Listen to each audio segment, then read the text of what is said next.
सोना सिर्फ 6 साल की थी जब उसके माता पिता एक एक्सीडेंट में मारे गए और तब से ही सोना की जिंदगी बद से बदतर होती चली गई। कहने को तो उसके चाचा चाची उसका ख्याल रखने के लिए उसे अपने साथ ले आए थे, लेकिन हकीकत इससे बहुत अलग थी। ये देखो, ये महारानी अब तक सो रही है। ए कामचोर, उठ जल्दी से, वरना तेरे हाथ पैर तोड़ दूंगी। चाची बस अभी उठ रही हूँ। फौरन उठकर खड़ी हो जा। आज पिंकू का बर्थडे है, हम सब पिकनिक पर जा रहे हैं। 1 घंटे में निकलेंगे तो उससे पहले सबके खाने और ले जाने के लिए सैंडविच तैयार हो जाने चाहिए, समझी? चाची मैं भी चलूं क्या आपके साथ? कोई जरूरत नहीं है, तुझे पाल रहे हैं ये कम है क्या जो अब तुझे घुमाने फिराने का भी ठेका ले लें हम? सोना के साथ हमेशा ऐसा ही होता था। सोना को हमेशा से घूमने और नई नई जगहें देखने का बहुत शौक था, लेकिन अपने माता पिता को खोने के बाद से ही सोना के शौक तो दूर की बात है, उसकी बुनियादी जरूरतें भी पूरी नहीं हो रही थी। सुन, ये सैंडविच यहाँ क्यों रखा है? चाची ये एक सैंडविच मैंने अपने लिए रख लिया था।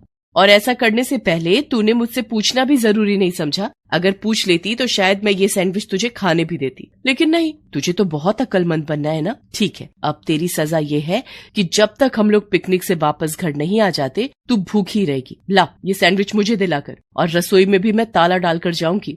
नहीं चाची, ऐसा मत करो, मैंने कल शाम से कुछ नहीं खाया है। सोना रोते हुए अपनी चाची से माफी मांगती रही, लेकिन उसकी चाची का दिल नहीं पसीजा। सभी लोग सोना को घर में अकेला छोड़कर पिकनिक पर चले गए। घर की रसोई पर ताला था और न ही सोना के पास कुछ खरीदने के लिए पैसे थे। सोना रोती रही, लेकिन वहाँ उसकी सिसकियां सुनने वाला भी कोई नहीं था। रोते रोते कब उसकी आंख लग गई, खुद सोना को भी पता नहीं चला। कहाँ गया वो सब?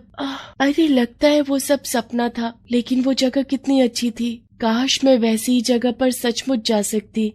सोना ये सब सोच ही रही थी कि अचानक उसे अपने हाथ के पास कुछ महसूस हुआ। उसने ध्यान से देखा तो वहाँ एक किताब रखी हुई थी जो उसने इससे पहले कभी नहीं देखी थी। अरे ये किताब किसकी है? पिंकू की तो नहीं लग रही, और ये देखने में भी कितनी सुंदर है, लेकिन ये मेरे सिरहाने आई कहाँ से? इसे खोलकर देखती हूँ। इसे पढ़कर कुछ टाइम ही कट जाएगा, फिर शायद भूख भी ना लगे। ऐसा सोचकर सोना ने उस किताब का पहला पन्ना खोला और उसे बड़े ही ध्यान से पढ़ने लगी। उस पन्ने पर एक बड़ी ही खास जगह के बारे में लिखा हुआ था। ये किताब तो एक परी लोक के बारे में है, जहाँ सब कुछ ठीक वैसा ही है जैसा मैंने अपने सपने में देखा था। ये सब है तो अजीब, पर फिर भी बहुत मजेदार है। सोना उस किताब को पढ़ती रही, लेकिन पहला पन्ना पूरा पढ़ते ही वो अचानक बेहोश हो गई। और फिर कुछ ही मिनटों बाद जब उसे होश आया तो उसके आसपास सब कुछ बदल चुका था। ये सब क्या है? हे भगवान, ये तो बिल्कुल वैसी ही जगह है जैसी मैंने अपने सपने में देखी थी। पर ऐसा कैसे हो सकता है? कहीं मैं फिर से सपना तो नहीं देख रही? नहीं सोना, ये सपना नहीं, सच है। तुम हमारे परीलोक में हो। ये सारी बातें सोना से एक परी ने कही जो उसके ठीक सामने ही खड़ी थी। सोना हैरान थी क्योंकि उस परी ने जो कुछ कहा वो बिल्कुल सच था। आप कौन है? और वो किताब कहाँ गई? मैं एक परी हूँ, यही परीलोक मेरा घर है और वो किताब वहीं पर है, और असल में तुम भी वहीं पर हो। यकीन नहीं होता तो ये देखो। इतना कहकर उस परी ने सोना की तरफ एक जादुई आईना बढ़ा दिया, जिसमें सोना अपने पुराने रूप और पुराने घर में ही थी और आराम से सो रही थी। वो जादुई किताब भी उसके पास ही थी। ऐसा कैसे हो सकता है? मैं वहाँ और यहाँ एक साथ कैसे हो सकती हूँ? जादू से कुछ भी हो सकता है सोना। वैसे वहाँ सिर्फ तुम्हारा शरीर है, असल में तुम यहीं पर हो। जब तक तुम यहाँ रहोगी तब तक उस दुनिया में तुम ऐसे ही सोती रहोगी। डरने वाली कोई बात नहीं है। तुम जब चाहे वहाँ पर वापस भी जा सकती हो। अब ये सब छोड़ो और ये बताओ कि क्या तुम यहाँ घूमना नहीं चाहोगी? हाँ, क्यों नहीं, मुझे ये पूरी जगह देखनी है। ठीक है, तो फिर चलो मेरे साथ, तुम्हारे लिए यहाँ बहुत कुछ है। उस परी ने सोना को पूरे परीलोक की सैर करवाई और फिर वो सोना को एक बड़े से महल में लेकर गई। कितना बड़ा महल है ये, और कितना सुंदर भी है, लेकिन यहाँ रहता कौन है? ये परी महल हमारे राजा जी का है, वो वहाँ पर उनका कमरा है। अच्छा, तो चलिए ना, मुझे राजा जी से मिलना है। हाँ, पर पहले तुम कुछ खा तो लो, तुम्हें भूख लगी होगी ना। परीलोक की खूबसूरती में सोना इस कदर खो गई थी कि उसे भूख का एहसास ही नहीं रहा। लेकिन फिर परी ने जब उसे खाने की मेज पर बिठाया तो उसकी आंखें चमक उठी। इतना सारा खाना, ये सब मेरे लिए है क्या? हाँ, सब तुम्हारे लिए है, खाओ ना। उस दिन सोना ने कई सालों के बाद जी भर कर खाया और फिर थैंक यू परी जी, सच में मजा ही आ गया। अब हम क्या करेंगे? तुम्हें राजा जी से मिलना था ना, तो फिर चले। लेकिन रुको, तुम ये कपड़े पहनकर राजा जी के सामने नहीं जा सकती। इतना कहकर परी ने अपनी जादुई छड़ी घुमाई और इसके साथ ही सोना के फटे पुराने कपड़े एक सुंदर सी पोशाक में बदल गए। अब सोना भी बिल्कुल एक परी जैसी ही लग रही थी। अब तुम राजा जी से मिल सकती हो। चलो मेरे साथ, और मेरी एक बात ध्यान से सुनो। राजा जी से अदब से बात करना, उनसे ऐसा कुछ मत कहना जिससे वो नाराज हो जाए। जी ठीक है, मैं ध्यान रखूंगी। इसके बाद वो परी सोना को राजा जी के कमरे में लेकर गई। वो कमरा बहुत ही बड़ा और शानदार था। ऐशो आराम की हर चीज थी उस कमरे में। सोना, तुम यहीं बैठकर इंतजार करो, राजा जी बस आते ही होंगे। अब मैं तुमसे थोड़ी देर में मिलती हूँ। इतना कहकर परी वहाँ से चली गई और सोना काफी देर वहीं इंतजार करती रही। फिर अचानक उसे कुछ हलचल सुनाई दी। कौन है? ये आप है क्या राजा जी? सोना की बात का किसी ने जवाब नहीं दिया, लेकिन उसे एक विशाल कदकाठी वाली परछाई दिखाई दी। सोना समझ गई कि ये परीलोक के राजा ही हैं। सोना ने फौरन झुककर राजा जी का अभिवादन किया। राजा जी, मैं सोना हूँ। एक जादुई किताब मुझे यहाँ लेकर आई है। यहाँ सब कुछ बहुत अच्छा है और सब लोग भी बहुत अच्छे हैं। वो परी जी, उन्होंने मुझे कितने प्यार से खाना खिलाया, मुझे ये ड्रेस गिफ्ट की। सच में मुझे यहाँ आकर बहुत अच्छा लगा। लेकिन अब मुझे वापस जाना होगा, क्योंकि मेरे चाचा चाची घर आने ही वाले होंगे। उनके आने से पहले मुझे वापस जाना होगा।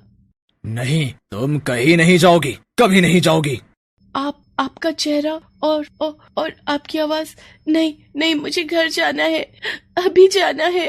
देखो, तुम रो नहीं। तुम जाना चाहती हो ना, तो ठीक है, तुम जा सकती हो।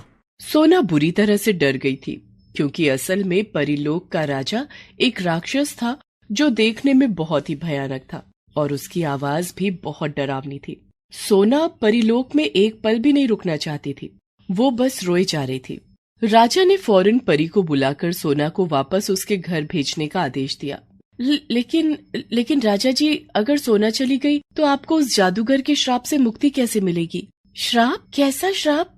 ये कई साल पहले की बात है। एक बुरे जादूगर ने हमारे परीलोक पर हमला कर दिया था। उसने हमारी रानी परी और राजा जी को मार दिया। तब हमारे राजकुमार जी ने हिम्मत दिखाकर उस जादूगर का मुकाबला किया और उसे यहाँ से मार भगाया।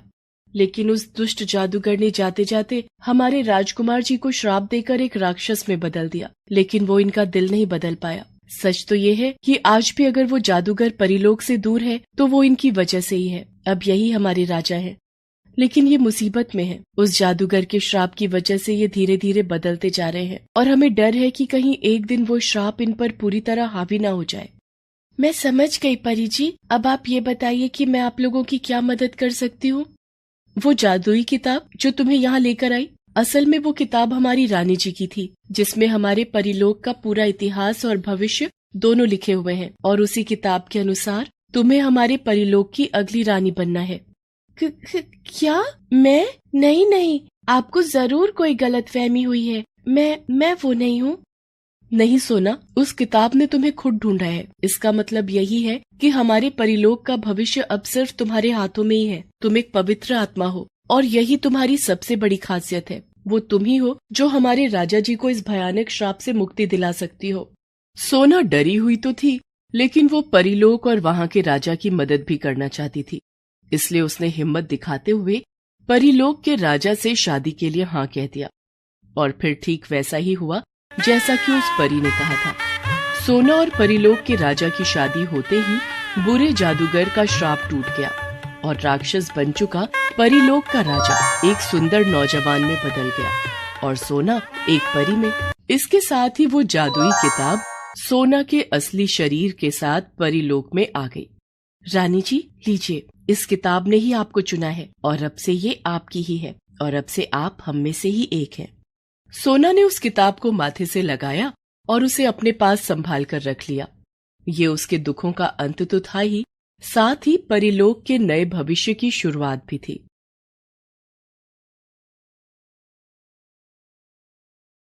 अनुभा और महेंद्र एक गरीब दंपति थे। अनुभा अपने घर में ही बांस के छोटे छोटे खिलौने और घर की सजावट का सामान बनाती थी और महेंद्र सड़क पर घूम घूम कर उन्हें बेचा करता था।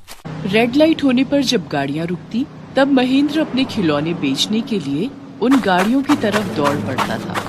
बाबूजी, ये खिलौने ले लो, बांस के खिलौने हैं, हाथ से बने हुए। अरे नहीं नहीं, नहीं चाहिए। मेम साहब, घर की सजावट का सामान ले लो। ये गुलदस्ता कितने का दिया?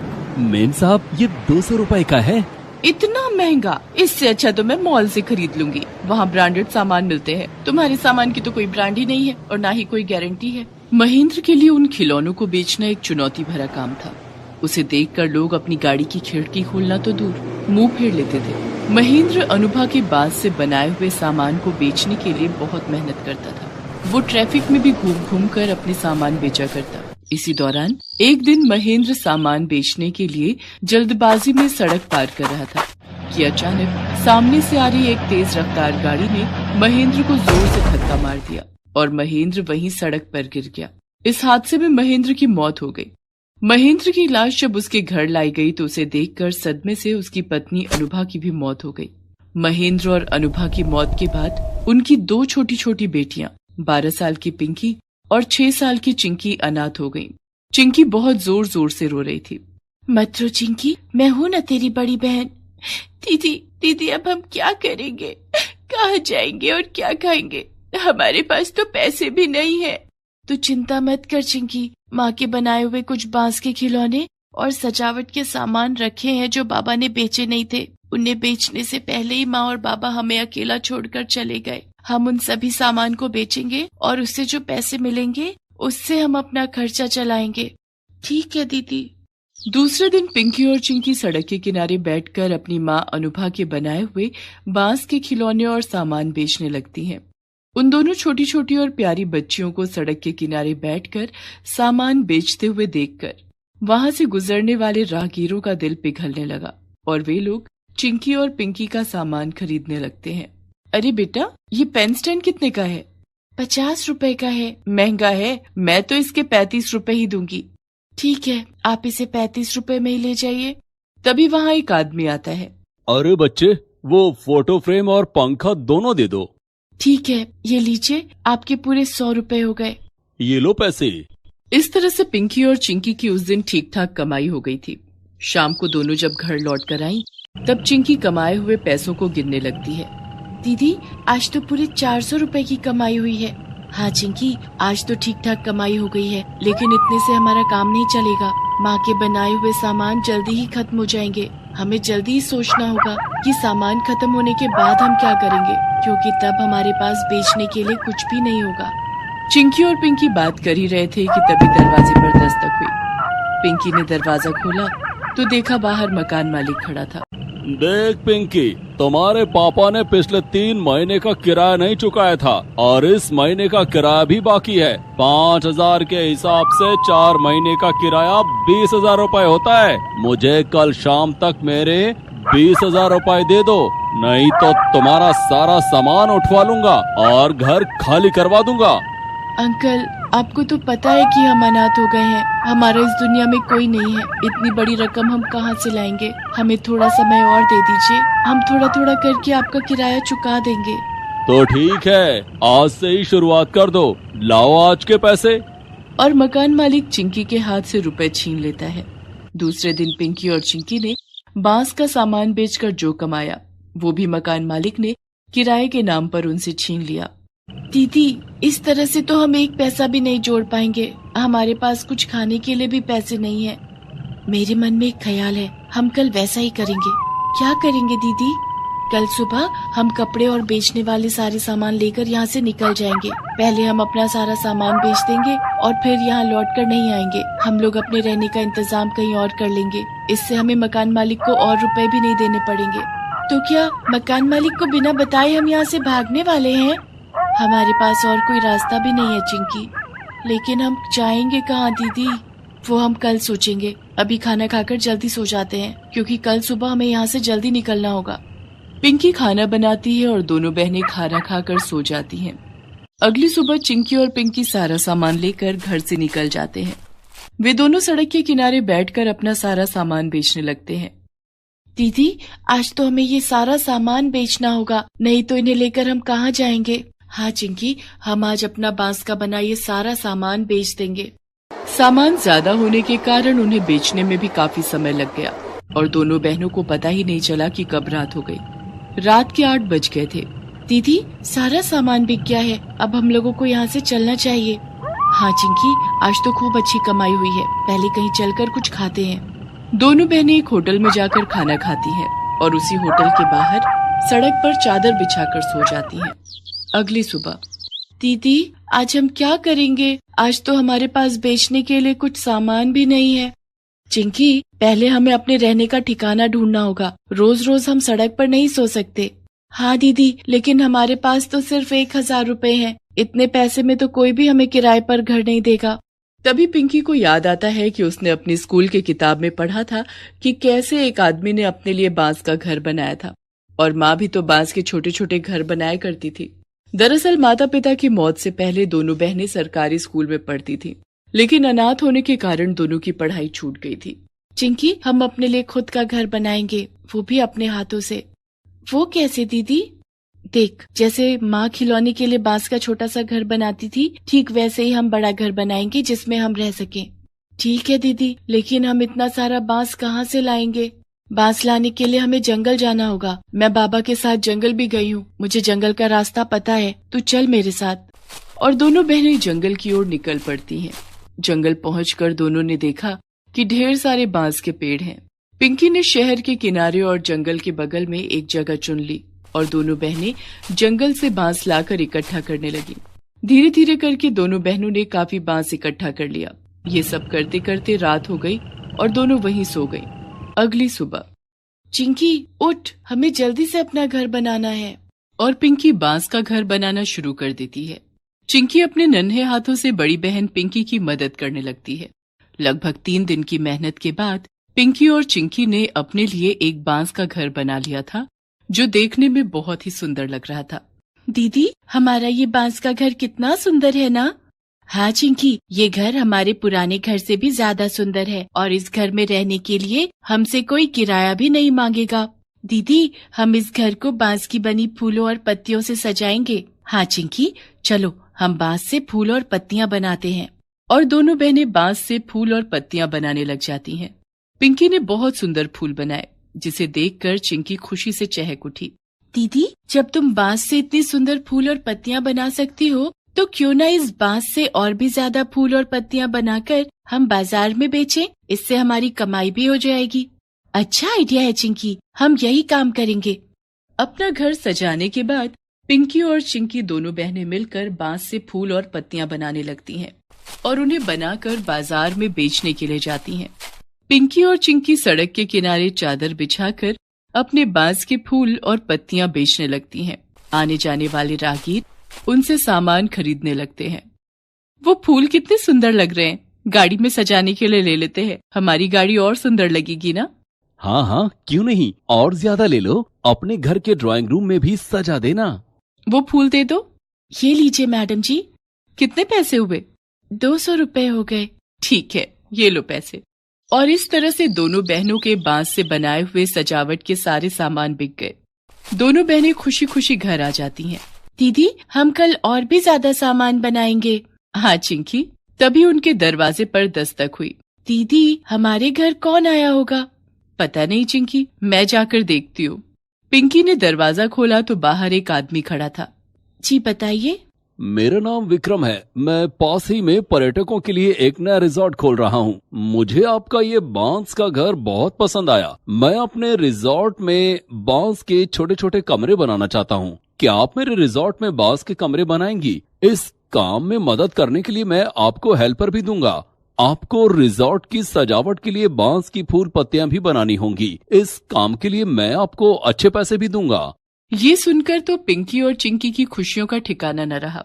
पिंकी तुरंत इस काम के लिए राजी हो गई और अगले ही दिन से दोनों बहनों ने बांस के कमरे और सजावट का सामान बनाने का काम शुरू कर दिया। और इस तरह से दोनों बहनें काफी मशहूर भी हो गई। उन्हें लगातार काम भी मिलने लगे। अब दोनों बहनों की गरीबी के दिन भी दूर हो गए। Please subscribe this channel.